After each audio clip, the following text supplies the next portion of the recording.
జై శ్రీరామ్. అందరికీ నమస్కారం. వెల్కమ్ టు న్యూస్ అఖండ. నేను మీ కస్తూరి శ్రీధర్. మిత్రులారా, అభిషేక్ బెనర్జీ వీడి గురించి చెప్పాలంటే అసలు మాటలైతే రావడంలే. వీడు పరమ రాక్షసి అయినటువంటి మమతా బేగంకు స్వయానా మేనలుడు. అందుకే ఈ మమతా బేగం ఈ అభిషేక్ బెనర్జీని పశ్చిమ బెంగాల్ రాష్ట్రానికి ముఖ్యమంత్రిగా చేయాలని చెప్పేసి తెగ ఆరాట పడిపోయింది. మొన్నటి పశ్చిమ బెంగాల్ ఎన్నికల్లో తృణమూల కాంగ్రెస్ పార్టీ గెలిస్తే బెంగాల్ కు ఈ నిష్ఠ దరిద్రుడైనటువంటి అభిషేక్ బెనర్జీ గారిని ముఖ్యమంత్రిని చేసి ఈ మమతా బేగం కేంద్ర రాజకీయాల్లోకి అడుగు పెట్టాలని చెప్పి చూసింది. ఈ సందర్భంగా మొన్నటి ఎన్నికల ప్రచారంలో ఈ మమతా బేగం మాట్లాడతా ఈ ఎన్నికల్లో ముందు బీజేపీని పశ్చిమ బెంగాల్ నుంచి తరిమి కొట్టి, అర్థమైందా, ఆ తర్వాత ఢిల్లీ నుంచి కూడా అంటే కేంద్రం నుంచి కూడా బీజేపీని వెళ్ళగొడతానని చెప్పేసి బహిరంగంగా శబ్దం చేసింది. అందుకనే పశ్చిమ బెంగాల్ ప్రజలేమీ అమాయకులు కాదు. ఎన్నిసార్లు అని చెప్పి చూస్తారు, డబ్బా రేకులు సైకిల్ గట్టి ఇడ్చెట్టు బడబడ ఈడ్చి అవతల బారదొబ్బినారు. అమిత్ షా గారిని, నరేంద్ర మోడీ గారిని నిలువ నీడ లేకుండా చేస్తానని చెప్పేసి లేనిపోని పొకండాలన్నీ కూడా దొబ్బింది. సరే, ఇదంతా కూడా కట్ చేస్తే ఈ ఎన్నికల్లో తృణమూల కాంగ్రెస్ పార్టీ ఘోరంగా ఓడిపోయింది. అంతేకాకుండా ఈ మమతా బేగం కూడా భవానీపూర్ నుంచి మన సువేందు అధికారి గారి చేతుల్లో ఘోరంగా ఓడిపోయింది. ఎందుకు బతుక అడాని ఎంట రాగి ఉండాలా? ఈ ఎన్నికల్లో బీజేపీ 208 స్థానాల్లో గెలుపొందగా ఈ తృణమూల కాంగ్రెస్ పార్టీ కేవలం 80 స్థానాలకు మాత్రమే పరిమితం అయిపోయింది. సరే, అసలు కథ అనేది ఇక్కడే మొదలైంది. ఎన్నికల ఫలితాలు వచ్చిన తర్వాత ఈ మమతా బేగం తన 80 మంది ఎమ్మెల్యేలతో సర్వసభ్య సమావేశాన్ని ఏర్పాటు చేసింది. ఈ సమావేశం ద్వారా Trinamool Congress party floor leader గా తన అనుచరుడైనటువంటి శోభన్ దేబ్ చట్టోపాధ్యాయ, డిప్యూటీ లోపులుగా అసిమా పాత్ర, నైనా బందోపాధ్యాయ, అలాగే చీఫ్ విప్ గా ఫిర్హాద్ హకీంలను నియమించాలని చెప్పేసి ఈ మమతా బేగం అలాగే ఈ అభిషేక్ బెనర్జీ గారు భావించారు. కానీ ఈ సమావేశానికి కేవలం 18 మంది ఎమ్మెల్యేలే హాజరైనారు. ఉండేది ఎంతమంది? 80 మంది.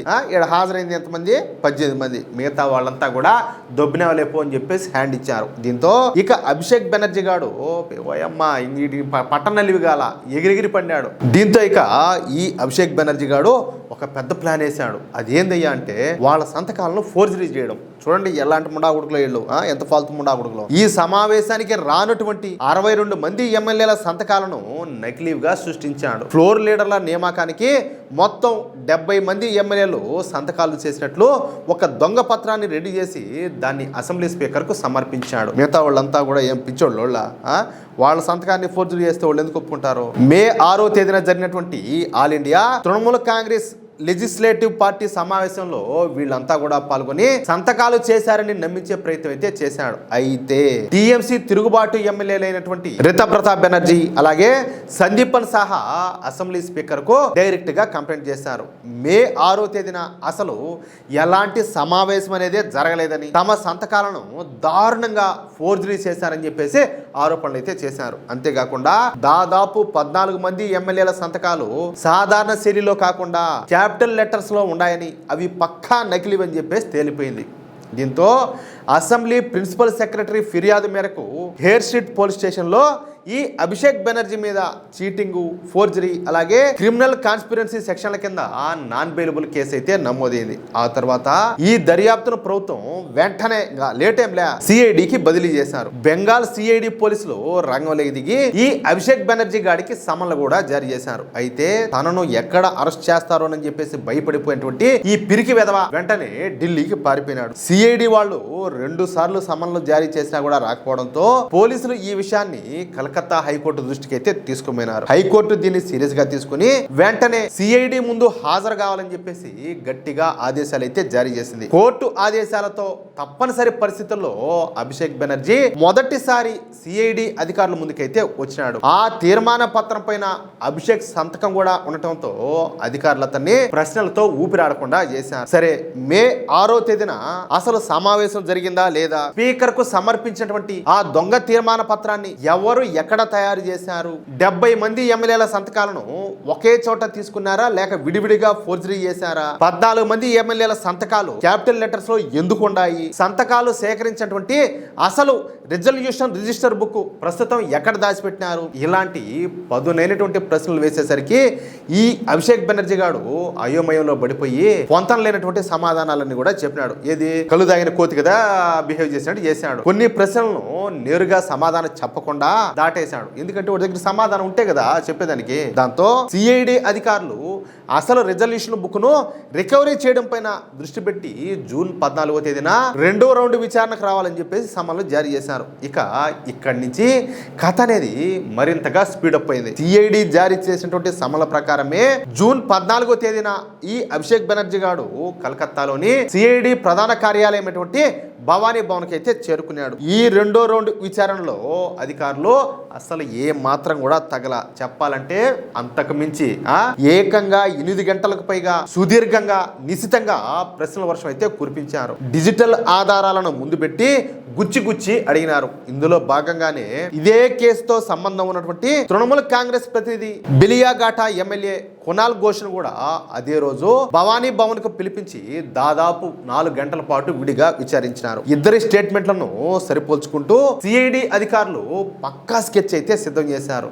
జూన్ 20న ఈ కేసుకు సంబంధించి సీనియర్ నేత అయినటువంటి శోభన్ దేబ్ చట్టోపాధ్యాయ ఇంటికి కూడా వెళ్లి సిఐడి అధికారులు విచారణ అయితే జరిపినారు.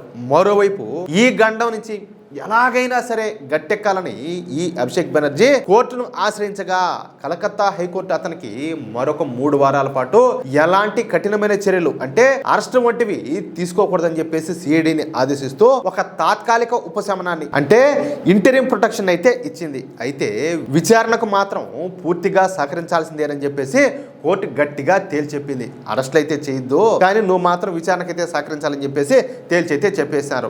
సరే, ఇదంతా కూడా ఎట్లుంటే ఈ అభిషేక్ బెనర్జీ చుట్టూ ఉన్నటువంటి ఉచ్చు మరింతగా బిగుసుకుంటా పోతుంది. ఈ ఫోర్జరీ కేసు విచారణ ముగిసినటువంటి 2 రోజులకే అంటే మొన్న 16వ తేదీన సిఐడి అధికారులు ఈ అభిషేక్ బెనర్జీ పైన ఉన్నటువంటి మరొక పాత కేసును కూడా దుమ్ము దులిపి బయటికి తీశారు. గత ఎన్నికల ప్రచారంలో కేంద్ర హోంమంత్రి అయినటువంటి అమిత్ షా గారిని ఉద్దేశించి రెచ్చగొట్టే ప్రసంగాలు చేసి శాంతి భద్రతలకు విఘాతం కలిగించాడనే ఆరోపణలపైన నమోదైనటువంటి కేసులో విచారణకైతే పిలిచారు. ఈ కేసులో కూడా దాదాపుగా 6 గంటల పాటు భవానీ భవన్ లో కూర్చోపెట్టి ఈ పనికిమాలి ముండాకుడికి చెమటలు పట్టించారు. దానికి ఒక రోజు ముందే అంటే జూన్ 15వ తేదీన ఈడీ అధికారులు కూడా స్కూల్ జాబ్ స్కామ్ కేసులో ఈ అభిషేక్ బెనర్జీని ఏకంగా 11 గంటల పాటు విచారించడం గమనార్హం.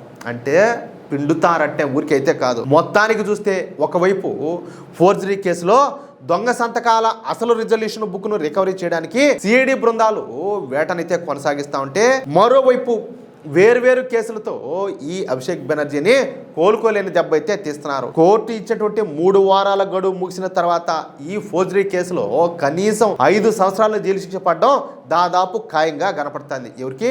ఈ అభిషేక్ బెనర్జీ గారికి. ఒకప్పుడు పశ్చిమ బెంగాల్ రాష్ట్రాన్ని ఏలాలని చెప్పేసి కలలు కన్నటువంటి ఈ మేనలుడి చుట్టూ ఇప్పుడు బెంగాల్ సేడి పక్కా స్కెచ్ తో ఉచ్చైతే బిగించింది.